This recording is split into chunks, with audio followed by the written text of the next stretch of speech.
और ये होना चाहिए था कि इस मीडिया की मोनोपोली टूट जानी चाहिए थी, क्योंकि ये जो मीडिया है जो ल्यूटियन जोन से चलता है, ये सोसाइटी के रिक्वायरमेंट को पूरा नहीं करती है। इसकी चाहे जो भी विश्वसनीयता रही हो, उसके अपने पैमाने रहे हों, जिसके बड़े एडिटर रहे हों, और ऐसा कोई काल भारत की पत्रकारिता में मुझे नहीं नजर आया कि कोई स्वर्ण काल था। जितना आज खराब है, ये खराबी के तत्व 1977 में भी थे और ये खराबी के तत्व 1950 में भी थे, जब लोग नेहरू से बहुत ओतप्रोत थे और भारत की दूसरी विविधताओं को नहीं देख पाए। तभी देख पाए जब दलित या पिछड़ों की गोलबंदी होती है और राजनीति को लोग धक्का मारते हैं, तब मीडिया देखता है। तो इसीलिए ये बहुत अच्छा है कि मोनोपोली टूट गई है और लोग जो हैं, इससे क्या हो रहा है कि एक संवाद का तरीका बदल रहा है। हम जिसको विश्वसनीयता समझते थे उसके पैमाने बदल रहे हैं, लेकिन इसके बीच में ये कभी नहीं समझा जाना चाहिए कि जो न्यूज़ की परिभाषा है और उसको करने का काम है वो बदल रहा है। क्योंकि जब मैंने एक दिन ट्विटर पर लोगों से पूछा कि आप पत्रकार से क्या उम्मीद करते हैं, तो 20-25 जवाब आए और 20-25 में से कोई पत्रकार नहीं था, उनके जवाब में कोई अंतर नहीं था कि उनका जो एक्सपेक्टेशन है हम सचमुच पूरा नहीं कर पा रहे हैं। ये और बात है कि उनमें बहुत सारे परसेप्शन बन गए हैं गलत, बहुत जनरलिटी आ गई है, वो सब आ गई है, लेकिन बहुत लोग स्पेसिफिक अच्छा सवाल करते हैं कि आप क्वेश्चन क्यों नहीं कर रहे हैं कि बाल ठाकरे को तिरंगे में लपेटा गया है। आप बात इस वो लोग कह रहे हैं कि नहीं हम रिचुअलिस्टिक हो जाते हैं बहुत सारे समय में। वो दर्शक ये नहीं कह रहा है कि आप उसका अनादर करें, दर्शक कह रहा है कि अंतिम संस्कार के वक्त या सिर्फ बाल ठाकरे का ही क्यों, अगर उससे ये उदाहरण दिया जाए तो उनके साथ भी नाइंसाफी होगी। किसी भी नेता के अंतिम वक्त में यही प्रक्रिया अपनाई जाती है कि जब हम उसको बहुत आलोचनात्मक तरीके से नहीं देखते हैं, श्रद्धा में डूब जाते हैं। यहाँ शायद लोग कह रहे हैं भय का भी कुछ एक तत्व इसमें घुसा हुआ था। तो वो ये कह रहा है कि आप सवाल भी कीजिए। अब सवाल करने का तरीका अगर आप डंडा लेके करेंगे तो शायद जरूर उनके लोग भड़केंगे, लेकिन अगर सलीका तरीका हो तो हो सकता है कि उनके भी कहेंगे कि चलिए ये आलोचना हो रही है, और कुछ भड़केंगे भी तो क्या उस भय से हम अपनी बात नहीं कहेंगे। अगर कोई ट्विटर पर ये दर्शक सवाल कर रहा है तो सवाल भी उतना ही जायज है जितना कि ये कहना कि भाई देखिए 20 लाख लोग निकले, अपने नेता को कितना प्यार करते हैं। अब आप 15 साल आप एनडीटीवी में काम कर रहे हैं, इस पीरियड में आप कोई बता सकते हैं कि आपको कोई किसी भी गवर्नमेंट, अब आप 15 साल हो गए तो आपने काफ़ी गवर्नमेंट देखी है, किस गवर्नमेंट ने आपके ऊपर प्रेशर डाला कि ये स्टोरी करो या ना करो? मुझे इसका अनुभव नहीं हुआ। वो एक संयोग की वजह से है क्योंकि मैं ल्यूटियन जर्नलिज्म कभी किया नहीं। अगर आप मेरा प्रोग्राम देखेंगे तो कई बार आप हैरान हो जाएंगे कि इसको ये एनडीटीवी बोलने कैसे देता है। हाँ, कैसे? पर कोई नहीं बोलता है, क्योंकि जो एनडीटीवी की इंग्लिश साइड है उनको तो वेरी क्लियर पॉलिटिकल पोजीशनिंग दिखती है, पर जब हम आपके चैनल पर जाते हैं there isn't that kind of, it is more humanistic. वो अपना अपना देखिए, पत्रकारों के भी अपने काम करने की शैली से ये अलगाव हो जाता है। मैं जैसा बोलना चाहता हूँ वो मुझे स्पेस मिला है। पर ये जो आप कह रहे हैं लटियंस जर्नलिज्म, आप समझते हैं कि ये जो नेक्सस हो गया है between politician, journalist and corporate, ये तीन जो जिक्सॉ पजल इकट्ठे हो गए हैं, आप समझते हैं कि this has become actually the most oppressive factor in our society which is stopping us from true democracy and development? तभी मैंने उसको कहा ना कि ये बॉल बियरिंग है, इसमें सब है, और ये शुरू से था। ये नेहरू ने जरूर एक आज़ाद और उस तरह के निष्पक्ष मीडिया की बात की थी, लेकिन ये शुरू से बॉल बियरिंग बन गया उसका। सारे जर्नलिस्टिक हेडक्वार्टर वहीं थे। वो आप देखिए कि आईएनएस का दफ्तर भी वहाँ क्यों है? वो तो there was an awe of Nehru, लेकिन वो उसी समय से लटियंस बॉल बियरिंग कंप्लीट हो गया था वो सर्किल जो चलता आया। डिफरेंस रवीश, वहाँ बहुत फर्क था ओवर द इयर्स, जैसे इंदिरा गांधी के साथ और अब इट इज़ नॉट कि हम जर्नलिस्ट रिस्पेक्ट से देख रहे हैं ये, और it is become like a collusion. It's very different, a collusion to present a particular image, to suppress certain facts, to highlight other facts. You know all about paid news, you know all about the kind of agreements that are made in equity and private treaties and all that.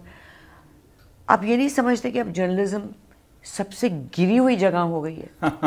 दुख तो होता है क्योंकि बहुत अपना दिल लगाया इस पेशे में कि आज इसकी, और जितनी भी बातें आप कह रही हैं मैं नहीं कह सकता कि ये हकीकत नहीं है, ये हकीकत तो है। और ये अच्छी बात है कि हमें बाहर से जो हमें देखता है और पढ़ता है वही क्वेश्चन कर रहा है। कई बार पता है कि मैं उसमें शामिल नहीं हूँ, लेकिन फिर भी गुस्सा भी आता है, उसको पलट के लिख भी देता हूँ, लेकिन अंदर से उसको मैं सराहता हूँ कि चलिए कोई तो है कि जो अब मुझे उस तरह से पूछता नहीं है। इसीलिए मैं कहता भी हूँ कि पूछो मत किसी को, हाँ, और खुद के बारे में भी कहता हूँ कि आप फैन लोलुप मत बनिए, लेकिन ये दुखद है और ये टूट गया है पूरी तरह से क्रेडिबिलिटी। और इसको अगर हमने ठीक नहीं किया, पत्रकारिता में और भी संकट आए होंगे, लेकिन ये संकट जो है उसके कोर पे है कि जहां हमको अपनी पारदर्शिता को फिर से परिभाषित करने की ज़रूरत है, फिर से आपको बताने की ज़रूरत है कि कौन निवेश कर रहा है, कहाँ आपकी एक पत्रकार के रूप में आपके और क्या क्या इन्वॉल्वमेंट हैं।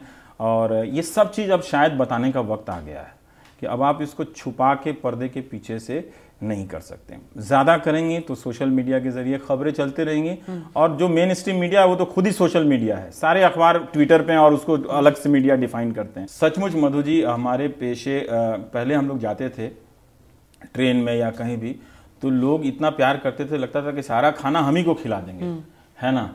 अब वो एक तो चाय के लिए भी नहीं पूछते हैं और गालियां भी सुनो, और गालियां भी सुनाते हैं। जैसे पता चल जाता है कि टीवी में है, ये मैंने तो देखा है। हाँ, तो वो सम्मान टूट गया है पूरी तरीके से। तो मुझे याद है कि मेरठ में मैं कोई रिपोर्ट कर रहा था, मैं खड़ा था, एक आदमी घर से चलाया, बोला आप दोपहर से हैं और हम आपके लिए खाना लाएं। और मैं उसको समझाता रहा कि नहीं, मेरी कंपनी मुझे पैसे देती है खाने के लिए, तो आप मुझे मत खिलाइए, आप चाय पिलाइए, आप इतना प्यार करते हैं तो। चाय तो हिंदुस्तान है, चाय तो पीना पड़ेगा, उसको बुरा लग जाएगा कि इतना कहीं साहब तो नहीं है। लेकिन अब कोई नहीं आता है पूछने कि आप धूप में खड़े हैं, आपके लिए पानी लाएं। नहीं तो वो दिन तो देखा है हमने कि लोग 20-20 बोतल बिस्लरी के लेके आते थे और दे के जाते थे कि ये समाज का काम कर रहे हैं। लोगों ने इतना प्यार तो किया है, अब वो नहीं दिखता है मधु जी। बिल्कुल। हाँ, आप धूप में खड़े रहिए, लोग धक्का मार के निकल जाएंगे, वो नहीं निकलता है। That is the problem. It's. I think we should listen to that. सुनना पड़ेगा उनकी ज़्यादातर बातें। तरीका भले ही गलत हो सकता है, तेवर भले गलत हो सकता है, पर ज़्यादातर बातें जो ट्विटर पर हमें गालियां दे रहे हैं, फेसबुक पे ठीक बोल रहे हैं वो लोग। आप समझते हैं कि हिंदी रीजनल लैंग्वेज और हिंदी एंकर्स को इतनी इज्जत नहीं मिलती है जितनी इंग्लिश को? ये एक भेद है, और ख़ासकर इस सरकार में जो हिंदी के लोगों से कम बात करती है और हिंदी में कम बात करती है और को बात करती है। हाँ, वो तो बात उनको हाँ, उनको तो एड्रेस ही नहीं करते। हाँ, उनको एड्रेस भी नहीं करते हैं। और जब वो जैसे सलमान खुर्शीद वाले ही मामले में अंग्रेज़ी के बहुत सारे पत्रकार सरकार के खिलाफ अच्छी अच्छी स्टोरियाँ करते हैं, है ना।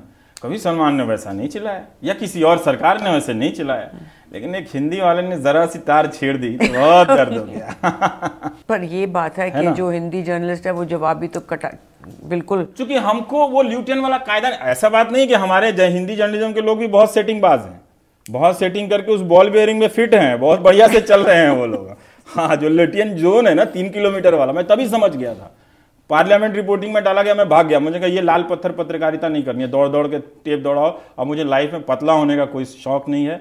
बचपन से मेरा ड्रीम था कि मैं मोटा बनूंगा, यहाँ दौड़ दौड़ के मैं पतला बन जाऊंगा, फिर क्या होगा। शायद अगर मैं उसमें टिक गया होता तो मैं भी उस बॉल बियरिंग का शायद हिस्सा होता। पता नहीं कि कैसे सिस्टम कोऑप्ट करती है। जब आपका वो टेस्ट वैसा हुआ नहीं, ट्रेनिंग नहीं हुआ, तो आप बाहर से दावा नहीं कर सकते कि हम वैसा नहीं होते। पावर में ना हर कोई जाके उस बॉल बियरिंग में घुस जाना चाहता है, चाहे वो हिंदी वाला हो चाहे अंग्रेजी वाला हो। और अगर वो नहीं घुस पाया है तभी वो गाली भी दे रहा है कि हमारे लिए नहीं है। पर मैं इसलिए भाई नहीं गाली दे रहा हूँ कि मैं उसमें नहीं घुस पाया हूँ। आपने अरविंद केजरीवाल को बुलाया, हाँ, कि लोग उनसे सवाल करें, तो ये, और आप में ये खूबी है कि आप लोगों को बात करने देते हैं, कोई घबराहट नहीं होती। जो बाकी प्रोग्राम्स में होते हैं बार बार काट देते हैं बीच में, दूसरे को बुलाओ, फिर दूसरे को बोलो, फिर तुम बोलो। आपने सबको वक्त देते हैं, ये बहुत फ़र्क है आपके प्रोग्राम में। शांति से सुन सकता है आदमी। हाँ, ये थोड़ा थोड़ा एक अलग दिखने की चाहत में कि इसको और क्या करेंगे, कितने और तरीके से। जैसे खाप वाला एक अच्छा